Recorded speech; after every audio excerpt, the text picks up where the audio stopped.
Hallo en welkom by hierdie video oor primêre en buitelandse sleutels in relasionele databasisse.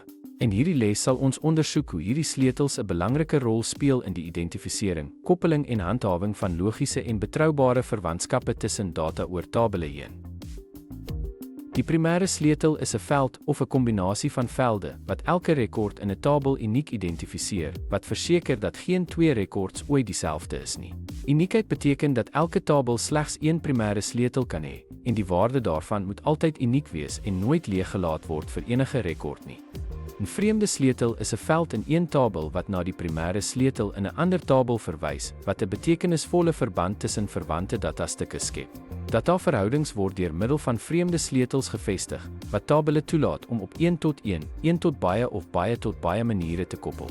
Data-integriteit word deur hierdie sleutels gehandhaaf, aangesien hulle konsekwentheid en akkuraatheid verseker deur te verhoed dat ongeldige of ontkoppelde data by die databasis gevoeg word. En dit sluit ons kyk na primêre en buitelandse sleutels af. Onthou, hierdie sleutels werk hand aan hand om tabelle te verbind en data-integriteit te bewaar, en vorm die fondament van 'n gestruktureerde en betroubare relasionele databasestelsel. Dankie vir die kyk, en sien jou in die volgende video.